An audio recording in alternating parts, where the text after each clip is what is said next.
अच्छा जी, तो बिस्मिल्लाहिर्रहमानिर्रहीम। हम इसमें दूसरा पार्ट शुरू कर रहे हैं इस वीडियो का। तो हमने देखा कि लेफ़्ट हैंड साइड का जो आंसर आया है वो 8 -16 और -12 और 22 ओवर -16, इक्वेशन नंबर 1, ये लेफ़्ट हैंड साइड का आंसर, लेफ़्ट हैंड साइड का ये सॉल्यूशन है।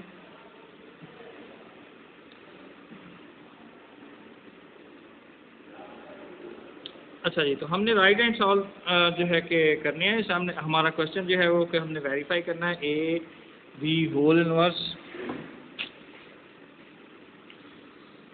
A B whole inverse is equal to B inverse A inverse, हमने ये प्रूव करना है। और हमारे पास जो मैट्रिक्स दिए गए हैं वो ए और बी, और दूसरे पार्ट में ए और बी दिए गए हैं।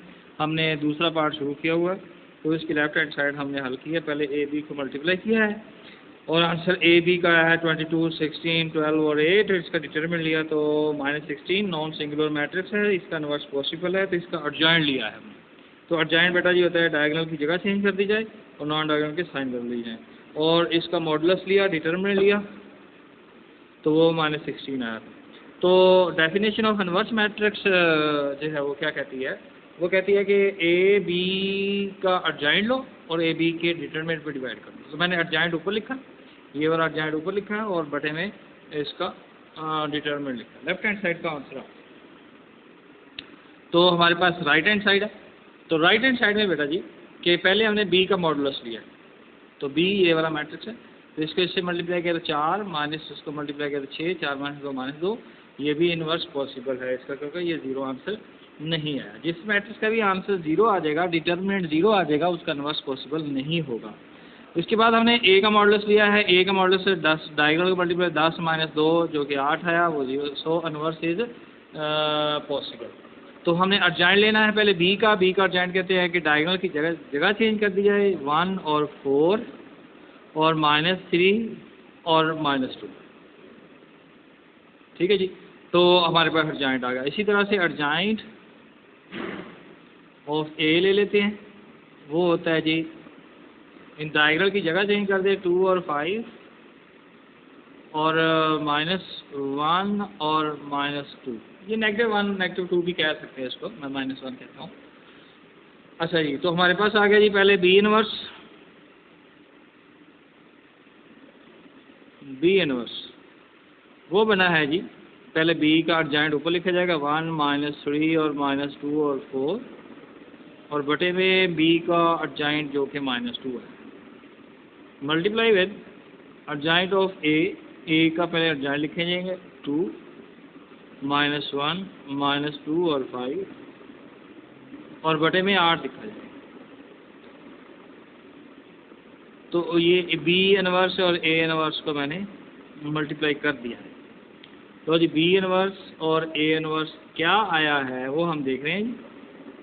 डायगोनल को मल्टीप्लाई कर दें तो ये पहले को पहले से करेंगे तो 2 माइनस माइनस जमा 3 2 6, ठीक है जी, -3 को -2 और -1 और -15, ये से। अब दूसरी रो को -4 और -8, फिर -1 जमा 2 जमा 20, और बटे में आ गया फिर से 16, वही इसको मल्टीप्लाई करें -16। अब आया क्या है B inverse A inverse, B inverse A inverse जो कि आया है,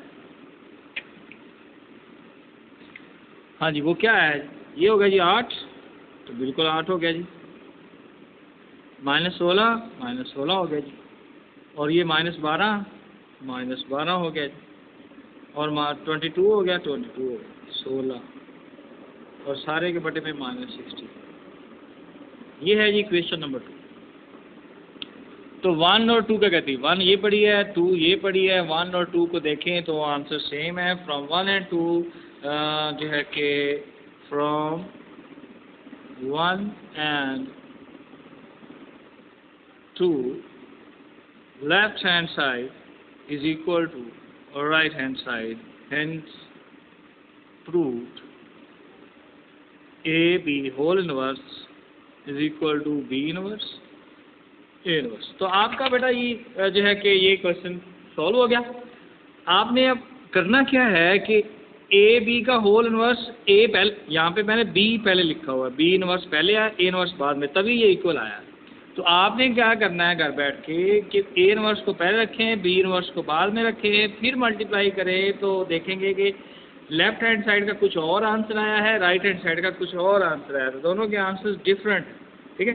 तो इस तरह से जो है कि ये हमारा क्वेश्चन नंबर 14 जो है वो हमारा सॉल्व हुआ। तो दूसरा पार्ट इसका आप खुद करें। क्वेश्चन नंबर 15 जो है वो बिल्कुल आसान सा है, हमने ट्रांसपोज लेना। ये है जी क्वेश्चन नंबर 15 कहता है कि ए बी को मल्टीप्लाई करें और ट्रांसपोज ले लें, और फिर जो है कि राइट हैंड साइड का बी ट्रांसपोज ए ट्रांसपोज लें। तो लेफ्ट हैंड साइड जो है वो पहले ए बी को पहले मल्टीप्लाई करेंगे। तो ए है जी जो है कि 1 -1 2 और 0 2 0 3 और 1, और इसको मल्टीप्लाई करना है 1 3 0 और 1 2 और -1। लो जी इसको मल्टीप्लाई करते हैं जी रो को डायगोनल के साथ। तो पहले को पहले से करेंगे तो 1 -3 + 0, फिर करेंगे जी इससे 1 -2 -2, इसको करेंगे जी पहले को 0 फिर 9 फिर 0 0 6 -1। ये 2/2 का मेरे पास मैट्रिक्स आया है, ये -2 हो गया, ये -3 हो गया, और ये 9 हो गया, और ये 5। ये है ए मल्टीप्लाईबिलिटी। अब इसका ट्रांसपोज ले लेंगे। ट्रांसपोज आपको पता है क्या होता है, तो हमने सिर्फ इसका ट्रांसपोज लेना है। तो रो को कॉलम बना दें -2 और -3, रो को कॉलम बना दें 9 और 5। ये लेफ्ट हैंड साइड आ गई। राइट हैंड साइड क्या कहती है कि आपने पहले बी का ट्रांसपोज लेना है। बी ट्रांसपोज आपको पता है, ट्रांसपोज जो है वो कैसे लेते हैं, 1 3 और 0 और 1 2 और -1। फिर ए ट्रांसपोज कैसे लेना है ये भी आपको पता है, तो 1 -1 और 2 और 0 3 और 1। तो जी पहले बी ट्रांसपोज लिखें, और फिर बी ट्रांसपोज ये है 1 3 0 1 2 और -1, 1 -1 और 2 0 3 और 1। ठीक हो गया। तो बिल्कुल हम बिल्कुल वैसे ही कर रहे हैं, हमने मैंने लिखा है पहले ट्रांसपोज बी और फिर ए। तो पूरी रो को पूरे कॉलम से मल्टीप्लाई करेंगे। तो पहले को पहले से 1 -3 और 0, और फिर 0 और 9 और 0, क्योंकि तीसरे को तीसरे से। लो जी अब करें 1 -2 और -2, फिर से 0 6 और -1। लो जी हमारे पास आ गया जी बी ट्रांसपोज ए ट्रांसपोज। बहुत आसान था, शॉर्ट क्वेश्चन आ सकता है। -2 9 और -3 और 5। तो ये आ गया जी। हम लिखेंगे जी from 1 and 2 left hand side is equal to जो है कि right hand side from 1 and 2 left hand side is equal to right hand side, hence prove A B का ट्रांसपोज लिया तो B transpose A transpose equal होता है। तो ये हमारा क्वेश्चन था। ठीक है जी, क्वेश्चन नंबर 15 हमने हल किया है। अगर आपको इसकी समझ आई है तो ठीक, नहीं समझ अच्छा आपने क्या करना है, आपने ये चेक करना है कि ए बी का ट्रांसपोज लें तो ए ट्रांसपोज बी ट्रांसपोज बराबर आता है या नहीं आता। तो बिल्कुल नहीं आएगा। आपने ये चेक करना है, अगर आए तब भी और ना आए तब भी मुझे आपने ये इसका सोल्यूशन सेंड करना है। ठीक है जी, ये क्वेश्चन आपका चेक करना है कि ये आता है कि नहीं आता। ठीक है, तो देखिए इसका मतलब ये है कि ये बात आपको याद रखनी, ये भी फंडामेंटल लॉ है कि बी ट्रांसपोज पहले रखेंगे तो आंसर सही आएगा, नहीं तो नहीं आएगा। क्वेश्चन नंबर 16 की तरफ जा रहे हैं। तो क्वेश्चन नंबर 16 क्या कहता है कि हमारे पास है जी, अगर ए मैट्रिक्स है, 2 नंबर का बड़ा शॉर्ट क्वेश्चन जो है वो इम्पोर्टेंट है और बहुत ही इम्पोर्टेंट है, फेवरेट क्वेश्चन है। अच्छा, ए का पहले इन्वर्स लें फिर ट्रांसपोज लें, फिर राइट हैंड साइड में जाएं, पहले ट्रांसपोज लें बाद में इन्वर्स लें, तो आंसर दोनों का सेम आने वाला है। तो देखते हैं जी क्या है। ए का पहले इन्वर्स लेना है, तो ए का डिटरमिनेंट पहले लेना पड़ेगा सोल्यूशन, और लेफ्ट हैंड साइड का इसको इससे मल्टीप्लाई कर 2 माइनस माइनस प्लस 3 और ये 5 आया, वो इक्वल नहीं है 0 के, सो इन्वर्स इज पॉसिबल। ठीक है जी। तो हमने क्या करना है, अब अर्जाइंट ले लेना है।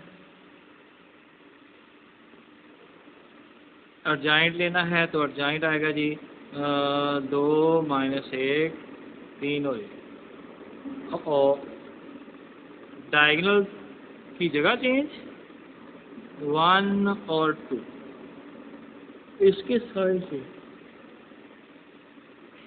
तो ए इनवर्स आ गया 1 1 माइनस 3 और 2 बटे में आएगा 5, तो सब के बटे में 5 लिखा जाएगा, 1/5 1/5 माइनस 3/5 2/5। अच्छा जी, ये इनवर्स आ गया। अब मैं इसका ट्रांसपोज लूँगा, इसी इनवर्स का ट्रांसपोज। तो ट्रांसपोज बेटा जी आपको पता है कि इसको कॉलम वाइज लिखते हैं।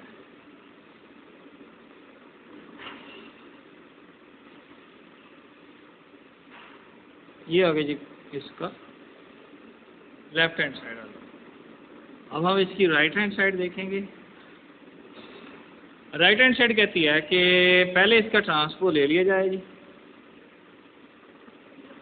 2 माइनस 1 3 और 1, और फिर इसका इनवर्स लिया जाए। तो ए ट्रांसपोज का मॉडुलस लेते हैं, तो ये 2 प्लस 3 जो कि 5 आया, तो नॉन सिंगुलर है, सो इनवर्स इज पॉसिबल। अब इसका अर्जाइंट ले लें। अर्जाइंट किसका बोला, ए ट्रांसपोज का। तो ए ट्रांसपोज क्या है, इसके जगह चेंज करनी, 1 और 2 हो गया, माइनस 3 और 1 हो गया। अब इसका वो ले लें इनवर्स इसका, तो ए ट्रांसपोज का इनवर्स, ऊपर अर्जाइंट 1 माइनस 3 1 और 2 और बटे में 5, तो बटे वाला 5 सब के बटे में लिख दें, तो ये होगा जी 1/5 और फिर से 1/5 और माइनस 3/5 और 2/5, ये आ गई 2। लो जी, ए का ट्रांसपोज का इनवर्स लिया तब भी वही आया, और ए ट्रांसपोज का इनवर्स लिया तब भी आंसर सेम आया। तो हम कहेंगे from 1 and 2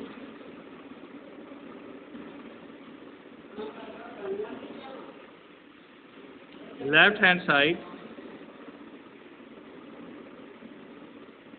equal to right hand side, hence proved a inverse का ट्रांसपोज ए ट्रांसपोज का इनवर्स बराबर है। तो ये भी एक फंडामेंटल लॉ बन गया है जो हमने याद रखना। ठीक है जी।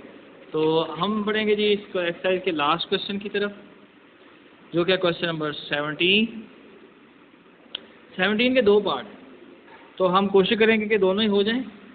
तो क्वेश्चन नंबर 17 जो है वो बेटा जी वो कहता है कि अगर ए और B are non singular matrices हों, नॉन सिंगुलर का मतलब है कि इनके डिटरमिनेंट लिए जाएं तो वो 0 ना आए, जब 0 ना आए तो यानी कि उसको हम डिवाइड कर सकते हैं। तो जब ये नॉन सिंगुलर है तो आपने प्रूव करना है कि ये जो है वो इक्वल होते हैं लेफ्ट हैंड साइड। और अभी हमने प्रूव भी किया मैथमेटिकली, तो हम इसको जनरली प्रूव कर रहे हैं तमाम मैट्रिक्स के लिए।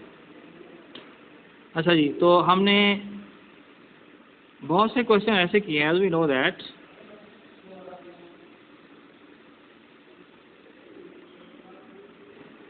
ए को मल्टीप्लाई जब करते हैं ए इनवर्स के साथ तो आंसर क्या आता है, आई आता है। और जिस मैट्रिक्स जिस आर्डर का ए हो उसी आर्डर का आई होता है। तो अगर कोई मेरे पास मैट्रिक्स हो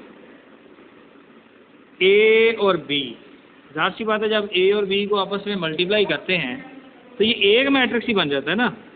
तो ये एक मैट्रिक्स है, तो इसका इनवर्स भी होगा कोई ना कोई, अगर ये नॉन सिंगुलर है। अच्छा, तो इसका इनवर्स लिया तो इस ये भी किसके इक्वल होगा, आई की। ठीक हो गया जी। हम इसको मल्टीप्लाई करते हैं किसी नंबर के साथ, किसी मैट्रिक्स के साथ। तो प्री अप्लाई